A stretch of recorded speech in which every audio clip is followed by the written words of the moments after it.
Good morning, everyone. My name is Greg Brock. I'm with Invest in Education Coalition, a senior advisor, and we are an organization that is working to advance educational choice and expand it to all 50 states, including right here in Michigan. It's a very long and challenging fight, but we are working very hard, especially at the federal level, where our focus is on legislation to expand private school choice, homeschooling, and other new educational options into all 50 states to ensure that every child has an equal opportunity for a high-quality education, one that's in a safe environment, and also one that respects their family's faith and values. I first want to begin by thanking Mary Treater Lang and the wonderful people here, the staff at Regina High School, as our host today. Thank you for joining. Excuse me. Sure. Oh, of course. Of course. Thank you all for joining us too. One of the things that we're noted for is our famous chocolate chip cookies. So please do not leave with a little pair of chocolate chip cookies for your way home. I guarantee that you would not be able to make it to the next meeting without them. Thank you very much, Mary. And thank you so much for hosting us. And another thing that you're very well known for at this school, and I have a personal connection to be able to attest to this.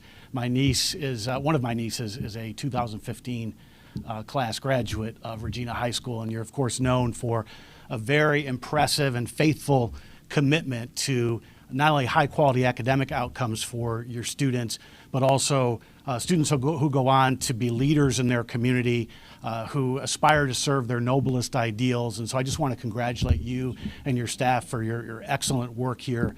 Really a huge part of the Metro Detroit community, the tradition here for generations. So we're very grateful for all of your work. And so, as I mentioned, Invest in Education Coalition is working to pass the Educational Choice for Children Act. And just a little bit about that before I introduce a couple of our other speakers. So the Invest in Education Coalition has been working now for several years at the federal level to advance legislation in Congress that will expand educational choice, full educational choice into all 50 states. And of course, if you're following the news the last few years, and especially since the onset of the pandemic 4 years ago, you see there's a groundswell of demand from parents for changes in education, for additional choices, for new educational options, new ways of thinking and innovative design. And actually, we think our bill is very innovative in its approach as well. It's basically taking the model that has succeeded in states like Florida, Arizona, Pennsylvania, a tax credit scholarship, making full educational choice available to parents of basically all walks of life and families of all walks of life. And also here in Michigan in particular, we've got quite a few barriers to full educational choice. We have charter schools, of course, we have magnet schools, we have traditional public schools, but options are very limited for a lot of families. A lot of families, as you know, are trapped in schools that are failing them or just simply are not meeting their needs, or in some cases are actually disrespecting their family's faith and values. So our response to that is the Educational Choice for Children Act, the ECCA, which thankfully has been co-sponsored in Congress by Congressman James, who's a real visionary in education. And I'm going to introduce our national chairman and talk a little bit more about Congressman James' phenomenal leadership in Congress on education issues. But the design of this bill is basically to ensure that families who face obstacles and barriers at the state level will be able to still access the resources they need to broaden the array of educational options available to them. So it's H.R. 531. You can learn more about the bill at investineducation.org. The bill has over 180 co-sponsors in Congress, as I mentioned, including Congressman James, but also several other members of the Michigan congressional delegation have co-sponsored the bill. And Speaker Mike Johnson in the House of Representatives has also co-sponsored the bill, which means that in the next few weeks and months, you may start to see some movement on this bill, and particularly in the new session that will begin in January, you may see some incredible movement in terms of the momentum that's been gained for the bill as people are learning more about it. And people see it as really the boldest school choice bill in Congress, not only because of the support it has in Congress, but because it has the potential to actually help up to perhaps 2 million children nationwide, as I said, in all 50 states. It's a $10 billion tax credit scholarship proposal. Basically, a summary of how it would work is this. Individuals and corporations would be incentivized to donate to scholarship granting organizations.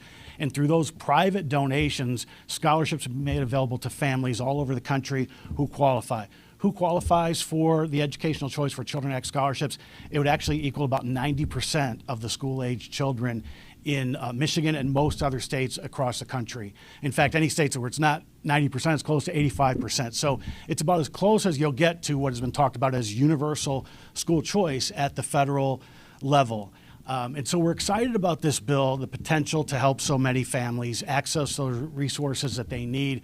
But I want to at least talk a little bit about, make sure we talk about today, some of the barriers we face here in Michigan. And so I'm going to ask Beth Deschone, the Executive Director of Great Lakes Education Project, which has been a very strong supporter of this bill, to talk about briefly the education landscape here in Michigan, why the Educational Choice for Children Act is needed, and some of the other, how it's very complementary to some of the other reforms that Beth and her organization are working on. Beth?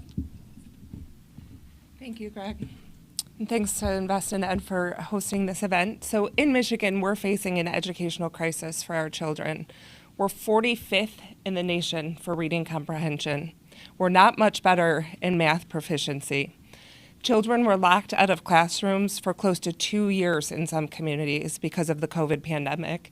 And the Michigan Department of Education is currently under fire from our federal government for not providing adequate educational support to students with special needs during and after the pandemic. For these reasons and many others, families in Michigan have long sought educational options that work for their children. Currently, we have charter public schools, private schools, homeschooling, and schools of choice, but our work is not done until there's an opportunity for all options for all children. While there are some barriers at the state level to providing publicly supported private school options in Michigan, it's a shame that Governor Whitmer has vetoed multiple attempts to support Michigan students via former attempts for tutoring grants, summer school support, and educational savings accounts. Those programs would have been transformational to Michigan students who continue to struggle in a system that is not designed to meet their unique needs. That's why this Educational Choice for Children Act is such an exciting opportunity to change the dynamic here in Michigan and provide families with supplemental support for their children's education. This legislation would allow families to pay for things like tuition, tutoring, and many other educational enrichments that they desperately need to set their children on the best path for a successful future. I'm grateful to Congressman James's leadership and support of this legislation and always being an advocate for educational freedom for all of Michigan students. Thank you.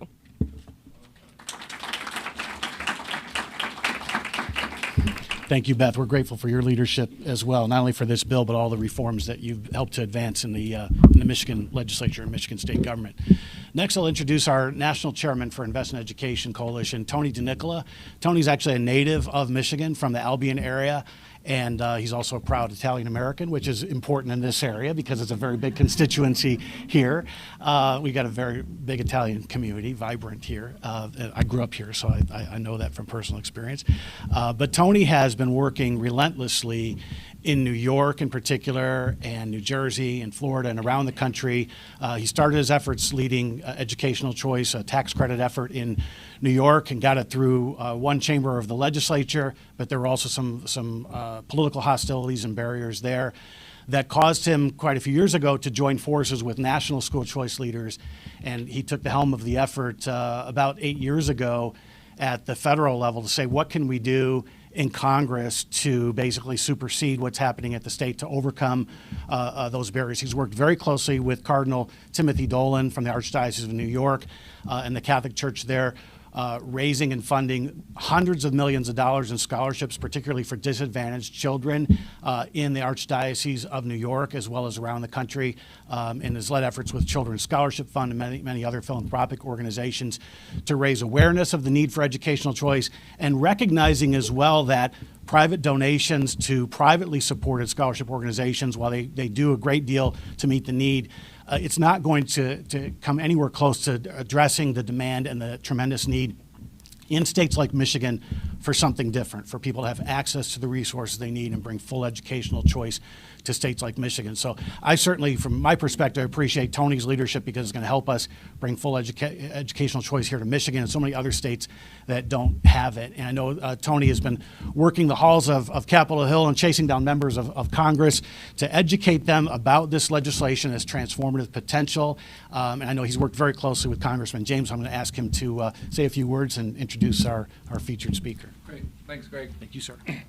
It's always great to be back in Michigan. I was able to spend a couple of days with my mother in Albion and went to church with her on Sunday. And it's always great to be back where our roots are, right? And so the Italian Catholic family is sort of my whole raison d'etre. And so I've been blessed to be, a product of Catholic school through my own life. All three of our kids went to Catholic school through high school. They went to beautiful Catholic schools, not dissimilar from Regina High School. So we had the choice and the educational freedom as to how we educated our kids, and we want every American to have that choice. So my first job is to thank Mary for opening up Regina High School. I walked through the halls this morning, watched all these wonderful young ladies on their mission, their quest for academic excellence and athletic excellence here. The culture you've created here, the school, the environment it's amazing. So thank you for all that you do for the young women of Regina High School and for allowing us to be here in your school today. Now I have the honor of introducing my friend John James, who I've known for about 7 or 8 years at least. And John came to visit my office in New York about 8 years ago, maybe or so. And we had a wonderful bonding exercise over the University of Michigan football team. Go Blue. And so he and I have had a great relationship for a long period of time. He's now your congressman in the 10th district. And I think you're very well served to have someone of his caliber, his intellect, his commitment, his experience, his devotion to Michigan and to all that you have here. You all know that he attended West Point Military Academy, graduated in 2004. He went on to become a Ranger qualified aviation officer, leading 2 Apache platoons in combat operations during Iraqi freedom in 2007. And after serving honorably for 8 years, he left the military and he took over his family business. It's a supply chain management and logistics services company here in Detroit. He's president of the James Group International and CEO of Renaissance Global Logistics. John knows firsthand how important school choice is to every person. He's now a congressman in Washington, and I tracked him down in D.C., and he quickly got on our bill, and I'm delighted for that. He's been a stalwart in teaching other legislators in D.C. about the importance of school choice and the Educational Choice for Children Act, which he's been a great workhorse in getting other sponsors onto our bill. And as the proud parents of 3 young boys, John and his lovely wife, Elizabeth, know that America's future generation must be protected and given education that best fits their needs, and that is why he's a co-sponsor of the Educational Choice for Children Act. So it's with great honor and privilege that I introduce your congressman and my friend, John James. Thank you for all you do.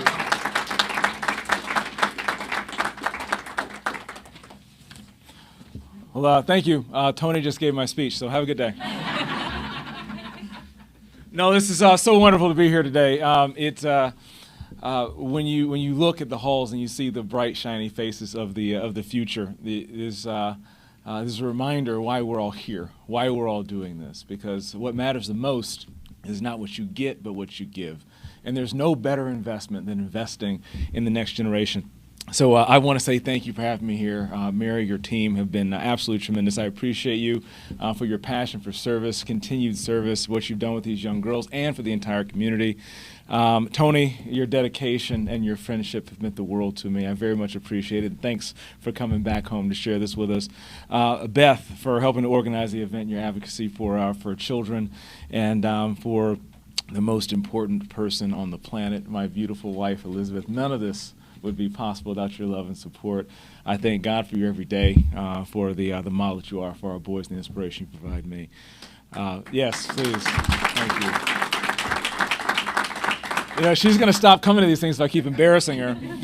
But it's wonderful. It's wonderful to know the Lord has been so good to me in every single way that I am in the position to use my blessings to be a blessing to others. And just drawing back on my own story is one that wouldn't have been possible without the blessing of a strong education. My dad grew up in the Jim Crow South. He lived directly across the street from Mississippi State University, ironically, a school that he couldn't go to because he was black. But a number of years later, my mother actually graduated toward the top of the class in one of the very first integrated classes at Mississippi State University because of our family's commitment to family togetherness and to education.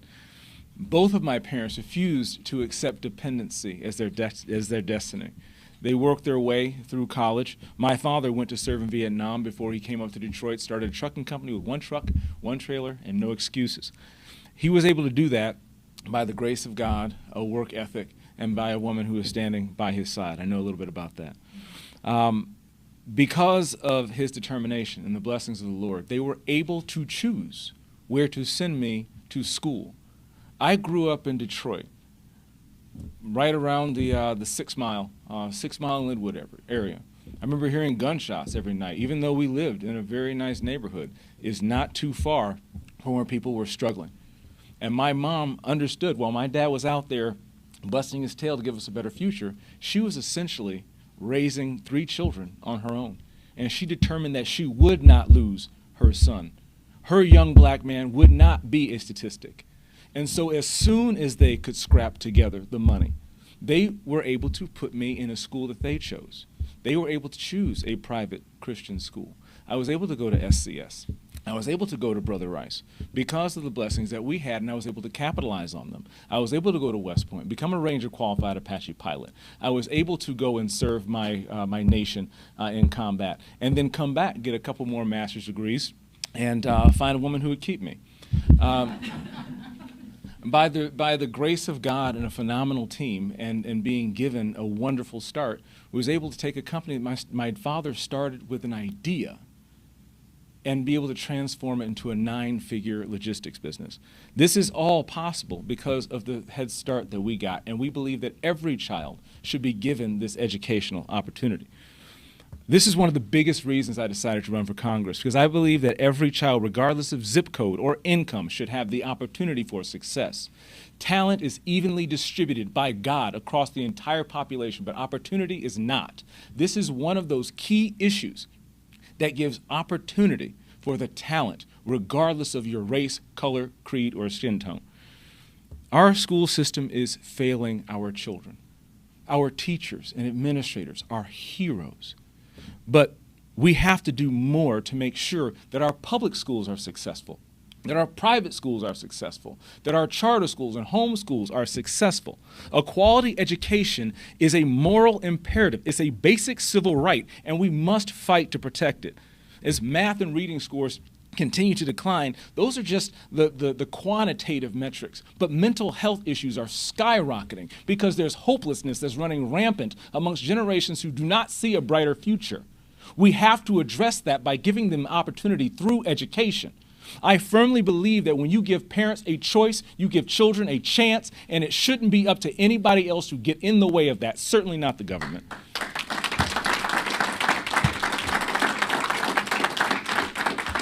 We must not outsource our children's educations and our futures by placing blind faith in DC bureaucrats and teachers' unions bosses. We have to return power to the people and get money down to the lowest level so the teachers can do their jobs to love on these babies and make sure they have a better future. When I was first elected to Congress last year, I was initially serving on the Education and Workforce Committee. Here, I helped champion the Parents' Bill of Rights that would enshrine additional transparency requirements for public school districts while expanding parent-child protection programs. Parents will always know what their children need better than a DC bureaucrat or politician. And the fundamental basics of the Parents' Bill of Rights is a parent has a right to know what is going on in their child's life. A parent has a right to know. I've also co-sponsored legislation like Empower Charter School Educators to Lead Act to incentivize the establishment of new charter schools.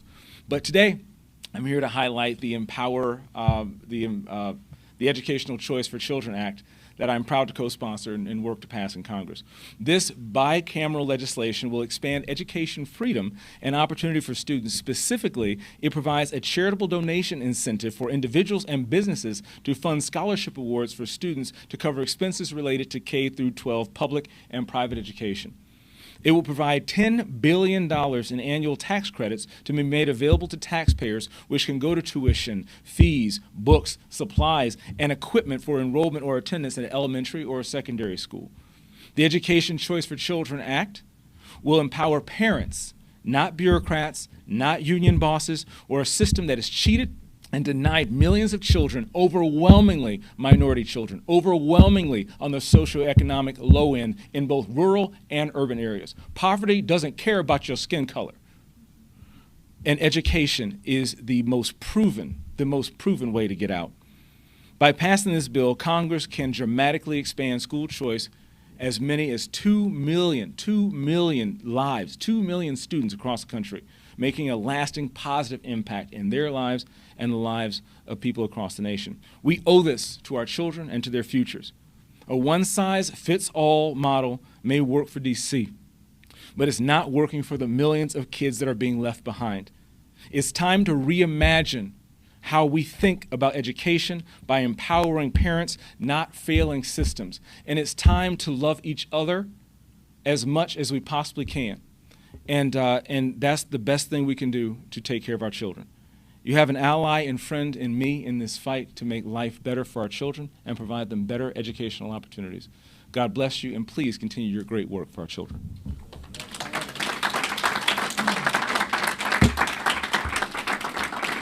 Now, for the most important part, Greg's going to bring back the true experts in this conversation. Thank you so much, Congressman, and thank you again for your visionary leadership and courage in Congress on behalf of this legislation, as well as on behalf of educational choice and reform in Congress. I always dreaded the day that maybe I'd have to follow you on a program some way. That day has arrived, so I confess that's the case. Fortunately, I'm not running for office or serving public office, so I don't have to worry about being judged too harshly, but very much appreciate all that you've done. I also certainly appreciate what you did last fall for the bill in the House Ways and Means Committee, which of course our bill has been assigned to, where you said it is un-American, simply un-American to oppose school choice for everyone in the country. And so those are powerful words, and just absolutely just really want to thank you for that. So next I'd just like to, well, before I actually introduce a couple more speakers, just want to acknowledge a couple of longtime friends, elected officials here, because I want to make sure I follow all the correct protocols. Chairman Don Brown of the Macomb County Board of Commissioners is here. Thank you so much, Don, for being with us. And I may be missing someone else because I've not lived in Macomb County for a little bit here, but I knew about Barb, believe me, my good friend from many years, Macomb County Commissioner Barb Zinner as well. Thank you so much for being here, Barb. Wonderful to see you again. So next, I'd like to ask Michelle Smith from Sterling Heights to come up to the podium to share her experience with the education system and talk about some of the issues you've been fighting for, some of the barriers as well that you face, and some of the hardships fighting for change in your local area here in Sterling Heights. Thank you. My name is Michelle Smith. I have a first and second grader who just started on Monday. We've decided to put our children into private Christian school. There were a few factors that we looked at when we decided to do that, and the first was academics. We looked at scores and things that were going on in our local school district, and it just didn't impress us as parents. And we looked at the private schools and found one that really seemed to excel academically. Second would be school safety. You know, we grew up, my husband and I grew up in a time where it wasn't really something we had to think about, but certainly it has become more of a concern. Our private school has a couple of on-staff security guards that make us feel like our children are well protected. And it's something that we don't have to worry about, is the funding going to be there or not, for that particular issue. And I'd say the final thing is, you know, we believe in God, and we want our children to grow up learning that. And our faith is important in building their character. And so for us, having that character development as part of their daily educational lives was critical for us. We found a school that fits those needs for us. It's a sacrifice. It's tuition costs, it's books, it's extracurricular activities, all of these things that we have to cover. And it's a sacrifice for us as parents. But for us, it's the most important thing we can do as parents is give our kids the best start. No issue necessarily with public schooling, but for us, what felt right as parents was making sure that our kids grew up in a faith-based environment. And we've been fighting for that opportunity by, attending school board meetings for our local district. Even though we might not have kids there, we're still invested in the community that might attend there. And we also just make sure to share the benefits and the blessings that has come from having our kids in our private school that we attend. They love it. The class sizes are small. The scores are excellent. I watch my kids excel every day, and I know that we made the right decision. And I think that all parents should have that choice. And I know how much of a sacrifice it is. So, this bill would be an excellent opportunity for other families who might not be able to afford to send their kid to a private school to have that opportunity. Thank you so much.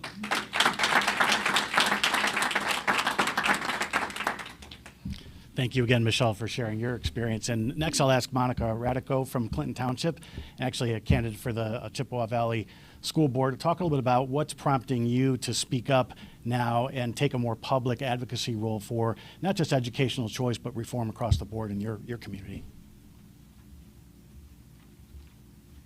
Thank you for having me here today. I'll just be honest, public speaking is not my favorite thing to do. But so my name is Monica Radico, and I'm a mom of a second grader and fourth grader who both attend public schools. I am also a former charter school and public school teacher. I taught kindergarten for 6 years and first grade for 1 year. So I ran for school board in 2022, and I missed out on a seat by 430 votes. So obviously what we were talking about before with the teachers union, their endorsed candidates were the ones that were able to get on board. So I am currently running for school board again for the 2024 election. So during COVID, I got very involved with what was happening in our education system. Being a teacher, I was shocked that certain things were taking place in our schools. I started attending board meetings in May of 2021, and I have been an advocate for parents to become more involved in their children's education.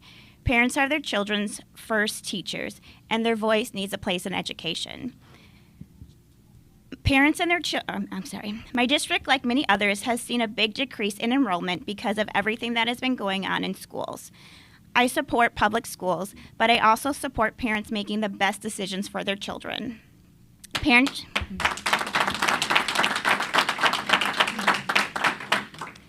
Parents should have educational freedom if they feel their school is not meeting the needs of their children. The Educational Choice for Children's Act will allow parents to make the best educational decisions for their children. COVID increased the learning loss for many students. Parents should be able to seek outside help to supplement their learning loss. Parents who have children struggling with learning who may not be able to afford tutoring can use funds to pay for tutoring. Schools are trying, but still the learning loss is so big that it's going to be a while before these students can catch up. Families who have children with special needs can use funds to pay for services outside of school to support their child. Homeschooling families can use funds to pay for curriculum materials. My children attend an amazing school with hardworking teachers. I will continue to be involved and make sure that my school is meeting the needs of my children. For families whose schools are not meeting their needs, they should have options to select schools that meet the needs of their children.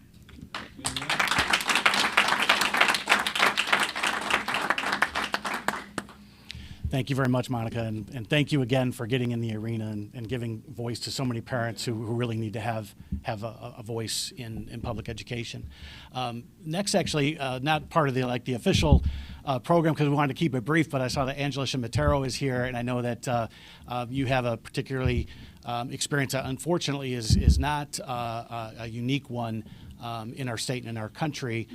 in terms of taking on the education bureaucracy in your community. You're from Fraser, I believe, right?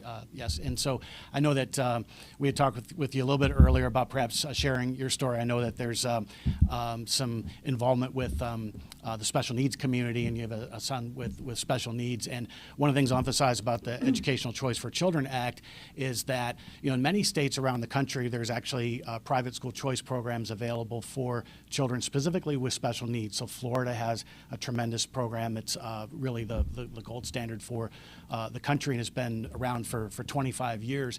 And the Educational Choice for Children Act would complement those existing state-level programs that serve children and families with special needs in a really powerful way. And it will empower parents for the first time here in Michigan who need more resources and who need to choose something different, not necessarily because the traditional public schools are against them, but simply because the traditional public schools are just not the right fit or do not have the services to offer for that child. So again, broadening the array of educational options for children with special needs and the families. So if you want to maybe make a couple comments, it'd be appreciated. Well, thank you for having me, and thank you, Michelle, for reaching out. I'm good friends with Michelle. We met at a mom's group. But a little bit of a backstory. So actually, my husband graduated from, this building used to be Zoe Christian Academy, and so he graduated here. And so when Michelle had told me it was here, it was very cool. I also grew up in this building where I went to church here, and that's how we ended up meeting. And so I've got both backgrounds. My husband is from, went to private schooling. I went to public. And then I've got a 10 and a 12-year-old. My 12-year-old is in private school right now, and my 10-year-old was born with a chromosome disorder, development delay, didn't start walking till he was 4. By the grace of God, he is walking, he is talking. Can't fully communicate, but he can communicate in other ways. But we have had a run for our money with the public school system. Like you had said, that there isn't a ton of options for private schooling for kiddos with special needs. We have pulled him from public schools during COVID because he was out of school for 2 years because online education was not working for him. For neurotypical children, it was a struggle, but then you put special needs in with that as well. And let's just say it did not go very well. So 2 years out of school, and then also just being developmentally delayed, it kind of backtracked him on all the things that he had learned. He didn't, decrease on what he had learned, but he just wasn't making progress. Now, if he had the opportunity to be in a private school, I think with the funding, that would allow programs to be able to get started. I think as a parent of both a neurotypical and a non-neurotypical child, it's a in between of what do you do, what do you look for, and I think that having this grant would be huge. I think it would allow teachers to come into private schools because there would be funding for families like us to be able to afford it, because not only do we pay for extra therapies already, to put him in a private school just isn't feasible. It's financially not feasible right now. To be able to do that on top of the extra therapies that we send him to that isn't covered by insurance. So that's kind of a little bit of our story, and thank you so much. Thank you, Angela. John Myers from Holy Family, real quickly, in Rochester. Would you like to make a comment from a school leader perspective?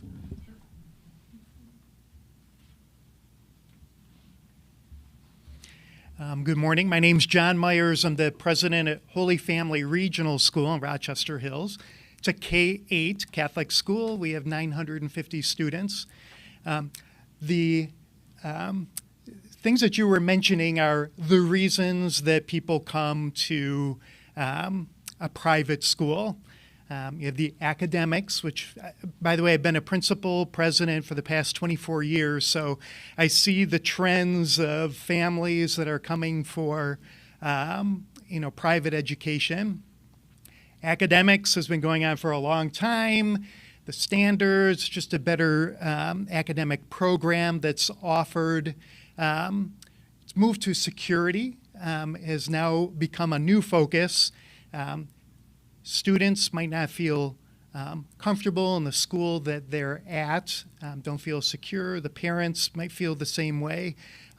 Security guards, things like that, or providing an environment that's maybe bully-free or free of drugs or free of alcohol, things like that, where students feel safer. The third thing, of course, is the faith-based. Our parents are looking for schools that align with their own beliefs of what they are experiencing in their own families and the beliefs that they have in their families. So I know that we experience families that are coming to our school, and what I find most gratifying, not only the parents who are happy, but hearing the success stories of our students. Some of our middle school students that shared, my life was changed by coming to this school. I never had an opportunity in my previous school, and being here, it has transformed me, which is some of the things that you were talking about yourself. And I'm really grateful for the hard work that you're doing to try to make this more affordable for more families. So I'm grateful for all your work. Thank you. Thank you, John. We're also very grateful for the work of your school, your institution, serving so many families, especially many families who otherwise wouldn't be able to afford a faith-affiliated education and one that respects their family's faith and values. So again, grateful to you and your community as well. So we covered every end of your district here: Rochester, Fraser, Sterling Heights, Clinton Township. So yes. Well, of course, Congressman James, you're very representative of your constituents. There is that groundswell of demand for greater options for empowering parents in education, and all of us at Invest in Education Coalition want to continue to work with you to build support for this crucial legislation in the months ahead. We may have a great opportunity after the November elections in the new Congress to go all the way to get this done. As Tony, our national chairman, has experienced, it takes many years of hard work and persistence to pass educational choice. There's entrenched opposition out there from people who simply either oppose it for political reasons, philosophical reasons. I still marvel at the amount of politicians who will rail against educational choice in Congress while themselves having attended a private school or homeschooled or sending their own children to private school. But we continue to make progress with the record number of co-sponsors for the legislation. So with that, the bill is H.R. 531, the Educational Choice for Children Act.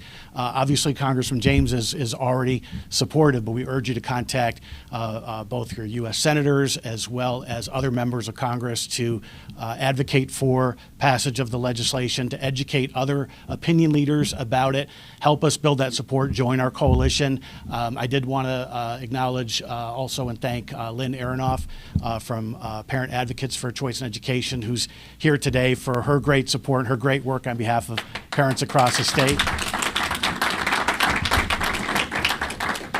Thank you, Lynn. Also acknowledge a longtime friend, Matt, friend away from Yes Every Kid Foundation.